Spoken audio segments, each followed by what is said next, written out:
How can we make the country prosperous and progress rapidly, the common people live in peace and prosperity, and the people united? The method is simple, just implement the following method. Principle of governance a country. The principles of governing a country are like running a family. The most basic principles must be established in the running of a household.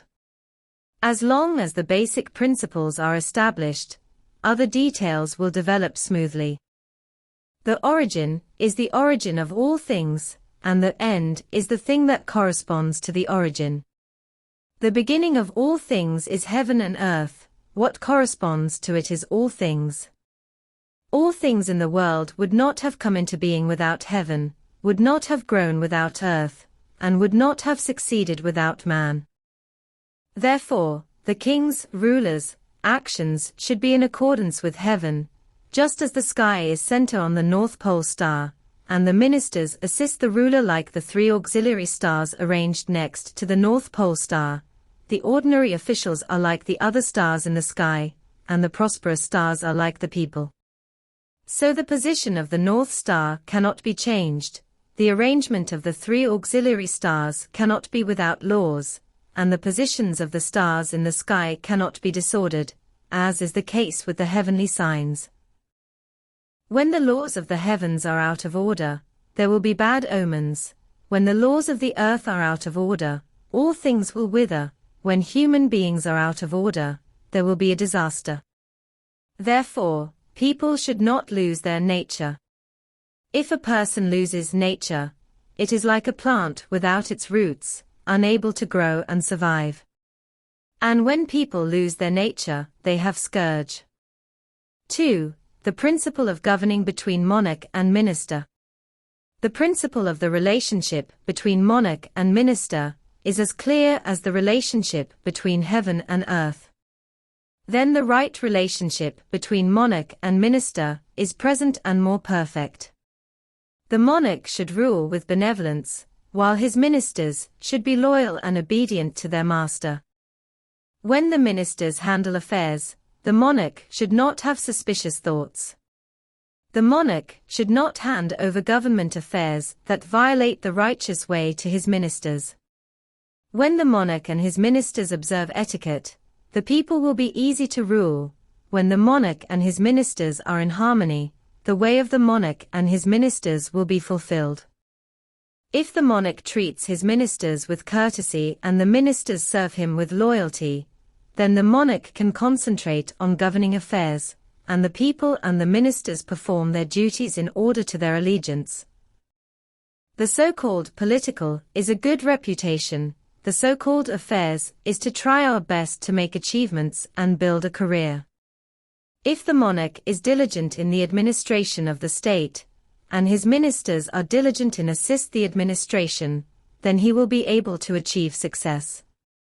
3. The politics of audiovisual. The way to govern is to be able to see the details and listen to the unknown. A tiny form is not easily seen, and a faint voice is not easily heard. Therefore, a wise monarch can see the omens of things from the subtle, and can discover big problems from small discussions, communicate up and down, and respond internally and externally. Therefore, the key to the king's approach to state affairs lies in widely listening to and adopting the opinions of his subordinates, and discussing plans with the people. In this way, he will be omniscient and acquainted with everything. The so-called, a sage has no fixed opinions, but takes the opinions of the people as his own. 4. Opinion acceptance principles. The monarch should be open to public opinion and accept outright advice. If the monarch refuses to accept outright admonitions, the upright ministers will not dare to offer good advice to the monarch. As a result, traitorous ministers would become tyrannical and domineering, which is a great scourge to the state. 5. Politics of insight and suspicion. Those who govern should also see clearly identify subtle differences, just as they see clearly the colors vermilion and purple, and distinguishing the rhythm of gong and the shong. because the two colors pink and purple will confuse vermilion. And the sound of extravagant, obscene sound, will confuse the orthodox elegant sound. The turmoil first occurred in the remote areas where the decree could not be reached, and rumors were always caused by the confusion of the public. Although things may be similar in form and color, they are very different in nature. A white stone looks like jade, and the ignorant take it for treasure. A fish's eye looks like a pearl, and the foolish collect it. So Zhao Jiao pointed to a deer as a horse, and Qin Ershi was convinced. Therefore, Confucius said, a wise monarch runs a country without worrying that his subjects do not understand his painstaking efforts in running the country, but he is worried that he does not understand the will of the people.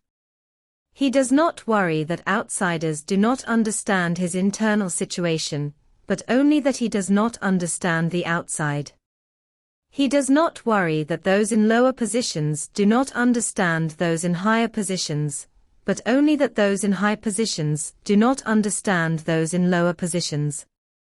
Therefore, when monarchs are sentencing lawsuits, they are most worried about not being able to clearly detect the truth and involving innocent or condoning sinners, so that the strong will not confess. The weak will be wronged, the integrity will be framed, and the wronged will not able to seek for redress.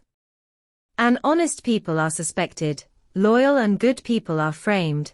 This is a corrupt deed, which will definitely lead to all kinds of disasters and changes.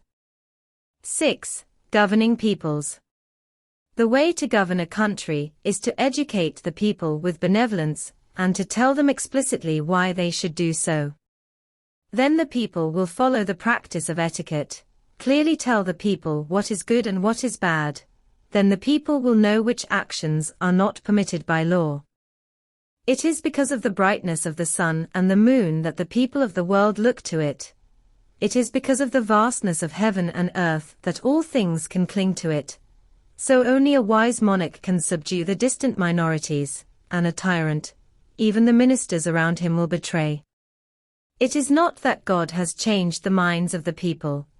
It is the result of the difference in teaching the people by the monarch. Therefore, ruling the people is like nurturing seedlings. First of all, we should cut off possible crooked branches, and get rid of any shortcomings, while the prosperity of the country depends on the officials in various places to govern well. The country's decline, on the other hand, is based on the common people. Therefore, it is said that the destructive power of the common people is the greatest. If we do not start from this premise, we will be harsh and brutal to the people and make them hungry and deprived, and there will be chaos in society. Only by encouraging farmers to cultivate and the common people to work hard or pursue their own aspirations and goals. Only in this way can we not miss the agricultural time and proper occupation. Only by collecting fewer taxes will we not deplete the people's property. In this way, the country is prosperous and the people are happy. Isn't it good? Those who have a country or a family do not worry about poverty, but about instability. Therefore, the government of Tang, Yuan Shun, was to benefit all people by making reasonable use of heaven and earth to prepare for the year of disaster, and the surplus food harvested in autumn was used to help the poor, so that the whole world was prosperous, and the people lived in peace and happiness. So those areas where food and clothing were not sufficient could be supplemented by areas where there was a surplus of goods. In today's society, however, all the ministers are greedy for money and profit, and the prevailing trend of profit-making is causing people to compete with each other. Various disasters continue one after another. The arrogant people bully the weak. There are more and more people who get something for nothing through various means. The people are wandering around like floating clouds. People's hearts are unstable and life is turbulent.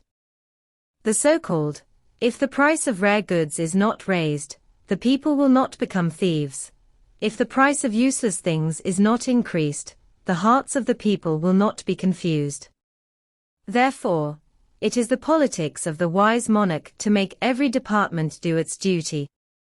Those carefully crafted but useless utensils, the goods that were of no benefit, such as gold, silver, war jade, pearls, jadeite and other exotic treasures, all come from faraway places, and are not things that ordinary people's daily use. And the lavishly decorated gates, lofty walls or the overly lavish tombs, all of which spend their money to show off, are not the place where the common people live. The common people preferred only to work hard, to be strict with themselves, to be frugal and simple in order to provide for their parents. Therefore, use your possessions in moderation, and spend according to etiquette, not wasting in a year of good harvest, and not hard in a year of famine, and usually accumulate savings for use in the coming year. Isn't this method of governing the people as natural as the changes in the climate of the 4 seasons? The so-called, those who are good at governing a country do not use armies. An army who is good at attacking can subdue their enemies without weapons, and an army who is good at defending does not rely on fortified cities, and their enemies cannot break through it. Therefore, the protection of high walls and deep rivers cannot be considered sturdy, and soldiers in armor with sharp weapons cannot be considered strong soldiers. 7. Initiatives. Governing a country is like self-cultivation. The key is self-cultivation. The key to running a country is selecting and appointing the capable.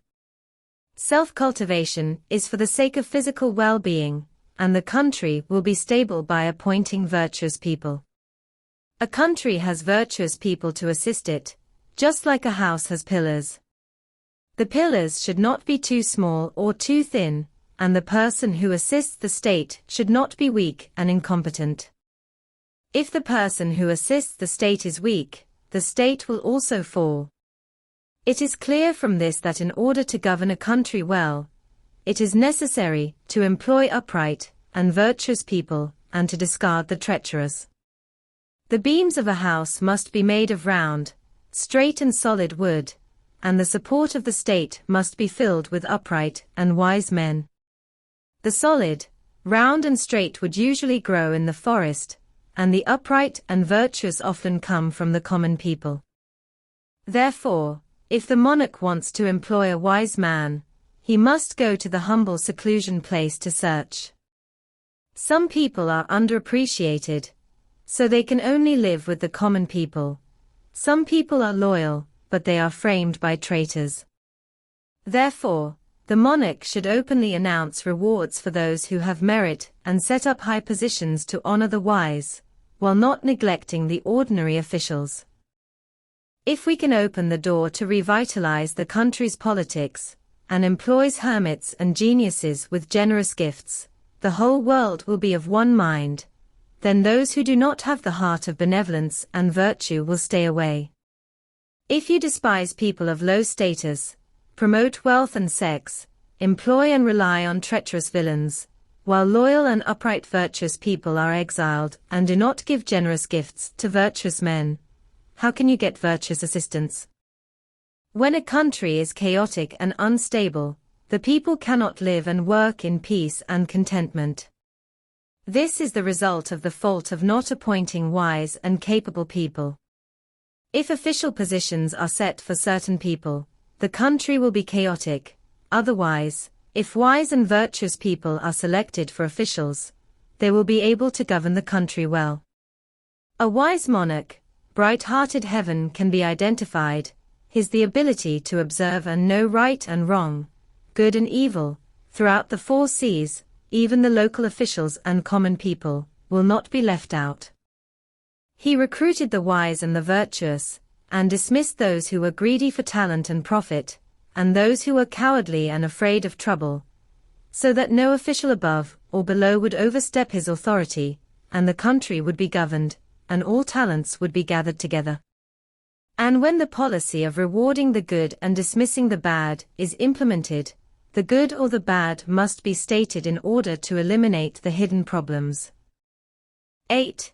The reward and punishment principles. The government of reward and punishment means to reward the good and punish the bad.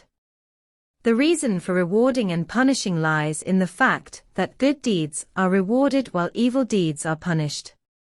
The purpose of reward is to encourage the subjects to make meritorious deeds, and the purpose of punishment is to put an end to evil. Therefore, the reward and punishment must be just and clear about the reason for the reward or clearly explain the reason for the punishment. Then the treacherous people will be afraid and dare not act indiscriminately. Therefore, rewards must not be given without evidence and punishments must not be administered arbitrarily. If rewards are given to the unmeritorious, the meritorious will be discontented. If punishments are used arbitrarily, the upright will feel unjust. If a general has the power of life and death over his entire army, if he abuses his punishment so that the loyal and virtuous are wronged and unlucky enough to die, while the wicked, who have committed capital crimes to live, or if he is unpredictable in his anger, good or evil, if his rewards and punishments are not just and strict, if his decrees are changed from time to time, or if he promotes one's private interests under the guise of serving the public, these are the 5 evils that endanger the state. If rewards and punishments are unjust and strict, some people will disobedience to political decrees. If those who have not committed crimes are executed, treachery will arise and cannot be suppressed. If those who have committed crimes are tolerated, the soldiers will desert. If they are unpredictable in their anger, their authority will not be established. If rewards and punishments are not strict, the soldiers will not strive to kill their enemies and make merit. If the education is improper, the soldiers will not abide by the laws.